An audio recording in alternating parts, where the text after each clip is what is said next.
Well, the Phillies are back in the win column.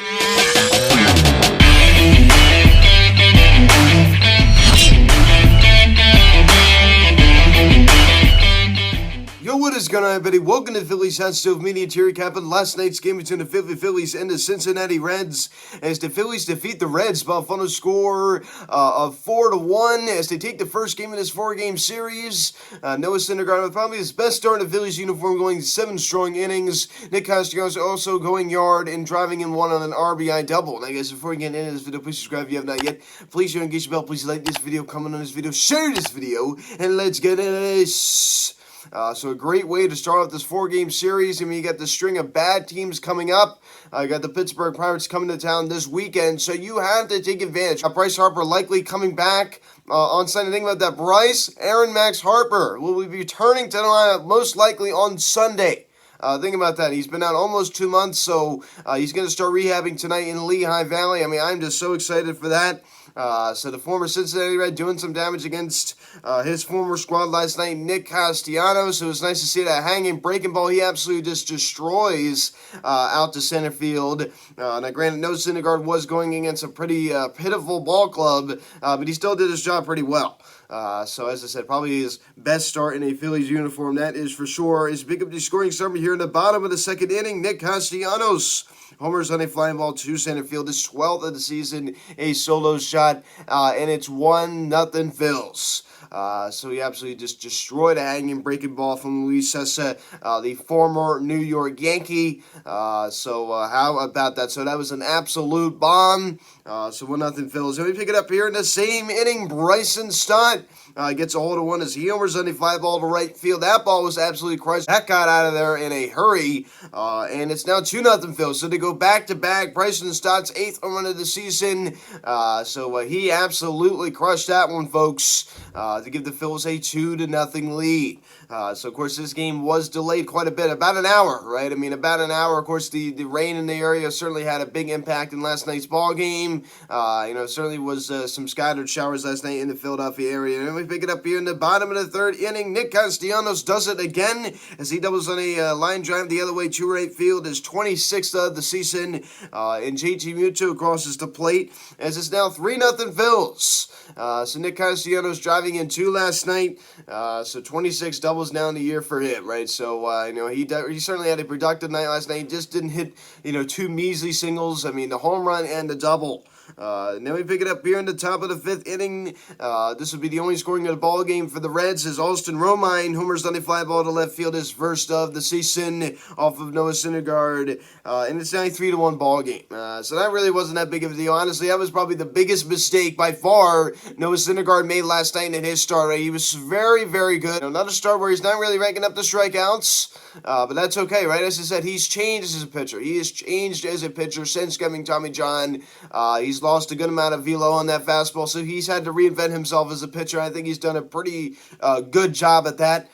So that was like the only mistake he made last night, allowing the solo home run to Austin Romine to make it a 3-1 ball game. Then we pick it up here in the bottom of the 5th inning. JT Realmuto gets this run right back for the Phils, which I like. So in the top of the inning, the Reds get one back, and then we make sure to get our 3-run lead back right back there in the bottom of the 5th inning as JT Realmuto doubles on a sharp line drive to center field. Out Bohm comes around to score as it's now a 4-1 Phillies lead. So JT Realmuto with another clutch hit right there. So 20 doubles on the season now for one of the BCIBs, I'll say. He's just been so productive over the last few months. There's no question about that. The numbers prove it. That would be your final. 4-1 Phils. They take the first game of this 4-game series, and over the next 7 games, I fully expect him to win 6 out of 7 at least. At least. I mean, these are just such bad baseball teams. They already get 1 win down, now 6 to go. So, I mean, you have to take care of business when you're playing these really, really awful teams like the Reds, like the Pirates. So, I mean, the Nationals coming up as well, I mean, pretty soon. So, I mean, you have to beat these guys. You have to beat these guys. So that would be your final 4-1 Phils. Kind of Schwarber leading off spot, a rough performance. I mean, going over 4 with 4 strikeouts. Now, granted, he was called out on a lot of pitches that were very questionable. I'll be honest with you. Some of those pitches are too close to take with 2 strikes. You also can make that argument as well, but he certainly didn't look very good last night. 4 strikeouts. Rhys Hoskins, a hitless performance last night as well. 246 average now in the season. He looked really bad in the New York Mets series, offensively and defensively, and he didn't really look too good last night either. And over his last 15 games, a 207 average, a 324 OBP, which certainly isn't bad. A 397 slugging percentage. So the OPS still over 700 over the last 2 weeks, which certainly isn't bad.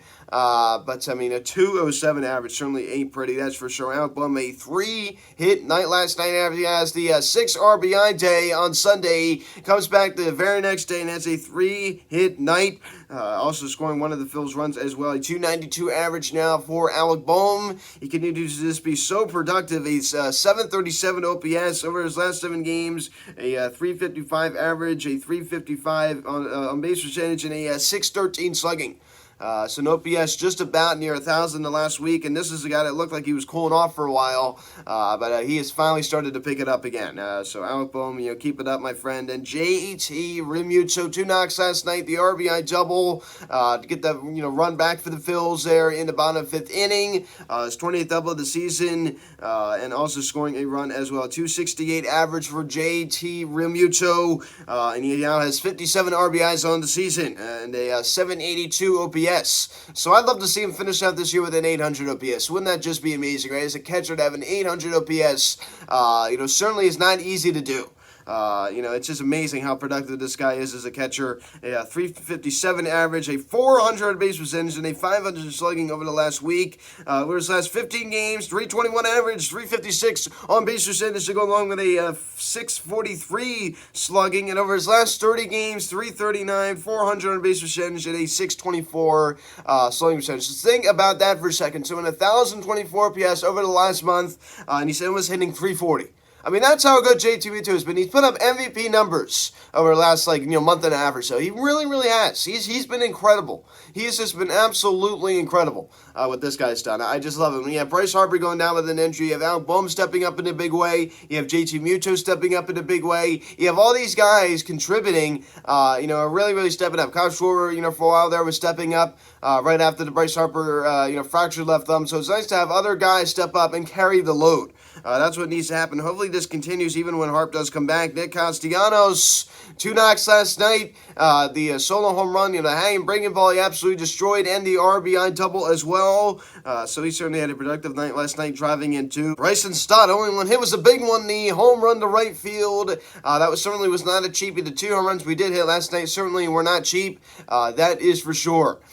So when we barely hit any home runs in that Mets series, we didn't seem to hit any home runs off of them this year. That we hit 2 last night off of the Cincinnati Reds, and Gene Segura, after hitting the pinch hit home run on Sunday in the bottom of the 8th inning, goes hitless last night. And Nick Maytown gets a start in left field, and unfortunately goes hitless as well, but he was able to draw a walk. So turning 0 for 3s and 0 for 2s. And Bradley Zimmer, why is he getting so much playing time? Yes, I understand it's because of the injuries out there. Brandon Marsh, Kyle Schwarber still DHing. I understand that, but he's seeing a lot of playing time out there. I'd much rather see Matt Vierling out there than Bradley Zimmer. And you can't even make the argument, hey, he's helping us defensively. And look at that, miscue, he made the other day. So you can't really make that argument too much. I'll be honest with you. Bradley Zimmer's helping us defensively. I don't know if I agree with that. I mean, as I said, look at that miscue he had the other day. So I just don't really I don't really know how I feel about it. And Noah Syndergaard, 7 innings, 3 hits, 1 run was earned, 2 walks, and 1 strikeout, a 3.77 ERA for Syndergaard as he gets his record now up to 500, now 8-8 on the year. So he was very, very good last night. As I said, probably his best start in a Phillies uniform by far. He certainly got the job done. So another, outing where he doesn't really rank up the strikeouts, but that's okay. You don't need to do that to be successful. So he was the pitch of contact out guy last night. There's no question about that one. Only walking 2. I mean, he did his job. I mean, he really, really did his job. The only mistake he made was that home run to Austin Romine. So he got a little break last night going against the measly Cincinnati Reds. who are not, of course, they don't have a lot of scary names in that lineup, especially now. Joey Votto now, after the season, he's going to be getting a season-ending surgery. And Sam Coonrad at ending last night, striking out 2. And why wasn't he seen on Sunday time and ninth inning? I think that's a very good question to bring up, but it's time to move on. But I mean, the glaring question still does remain. You could have used another guy other than David Robertson. And Andrew Villani expects to save his second of the season in inning, walking 1 and striking out 2. Andy Dominguez, of course, was officially placed on the 15-day injured list with a right tricep tendonitis. I hope I don't sound too whiny here, but it seems like there's always something going on with this guy. I mean, as I said, he's out nearly 3 years, and then now, here's another injury again. As productive as this guy has been, it's just so frustrating. You have this guy constantly being injured. There's always something going on. There's always a health problem. Somebody said, Corey Knebel probably done for the season. So this bullpen's health now is not very good. We need guys like Brad Hand to continue to stay out there. I'm a huge Brad Hand fan. I love what he's done. He's just been so productive for this team. He's a guy that you just can consistently get the ball to, and you have a lot of faith in this guy. There's no question about that. So a nice win for the Phils as they're now 12 games over 500. As they are now tied once again for the second wildcard spot in the National League. As unfortunately the San Diego Padres did win the final 2 games against the Nationals, but still, this Padres team, splitting a series with the minor league Nationals. Are you serious? This Padres team so overrated in my opinion. I don't think they're as good as everybody says they are. Of course, they're going to be without Fernando Tatis Jr. for the remainder of the season because of the mistakes he made. They still got Manny Machado. They still got Juan Soto. They still got Josh Bell. I still think they're a good team. I just don't think they're as good as everybody says they are. And they've been very underwhelming in my opinion. I think they can play much better than what they're playing right now. So they now sit at 68 and 56. We sit at 67 and 55. The Milwaukee Brewers remain 1.5 out as they sit at 65 and 56 as they beat the Dodgers last night, which certainly isn't very easy to do. I was thinking about this the other day. I said the Phillies literally played the Dodgers at the perfect time. I'm so glad they're done with them for the rest of the season. My gosh, I'd be scared to death to play those guys. 7-5 the first pitch tonight. Lodolo on the mound for Cincinnati, 3-4. They 4-1-2 ERA. We couldn't touch him last time we faced him. Ranger Schwartz on the mound for the Phils. A rematch from last Sunday, 8-5 with a 3.31 ERA, 7-5 Wednesday. Ashcraft on the mound for the Reds, 5-3 with a 3.97 ERA, going against Chris Sanchez, 1-1 with a 3.80 ERA. Thursday, 7-5 as well. Dunn on the mound for Cincinnati, 1-1 with a 6.08 ERA, going against Aaron Nola, 8-10 with a 3.25 ERA. So it's kind of funny. All 4 games are at 7:05. Which is certainly kind of interesting. No day game finale. This week, to take at least 6 out of 7 here. So you already take care of business in game 1 of these 7 games. At the Arizona Diamondbacks, who are better at home than they are on the road, no question about that. Then we got the Giants, of course. Then the Marlins and Nationals. So this is a very, very easy schedule. I do believe the Phillies will make the playoffs simply because of the fact that they do have just such an easy schedule. They're done with the Mets for the for the remainder of the season. Literally the only tough opponent, I'd say. Of course, we don't play well out there in San Francisco. We don't play well out there in the West Coast. Period. I wouldn't say that's going to be easy. Don't take the Diamondbacks for granted. Don't take anybody for granted. But especially, team with the Arizona Diamondbacks. We got swept out there last year. Of course, you got the Braves 2 more times, and you got the Astros to finish out the season, the final series of the year.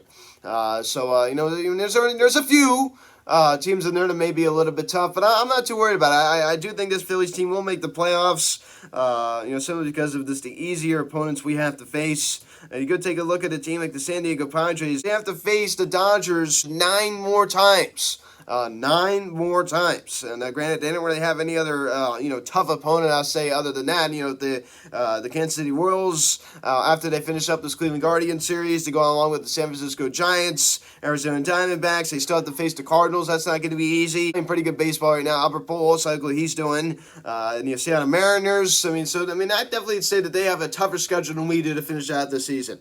But guess what? You still have to play the games. You know what I mean? You still have to go out there and fight play hard every single day. So, guys, that is pretty much it. The Phillies win the first game of this 4-game series by a final score of 4-1. 7-5, the first pitch tonight. Lodolo on the mound for Cincinnati going against Ranger Suarez. So, guys, thanks so much for watching this video. Please subscribe if you haven't yet. Please turn on the notification bell. Please like this video, comment on this video, share this video. Check out the social media link in the description section at Phillies Hat Stove Media, Instagram. Follow me on Twitter at Beyond Stove Media. Card text 267-225-392. Email me, phillieshatstovemedia@gmail.com. So, guys, thanks so much for watching. I'm Luke, and I'll talk to you. Let's go, Phils. See you guys.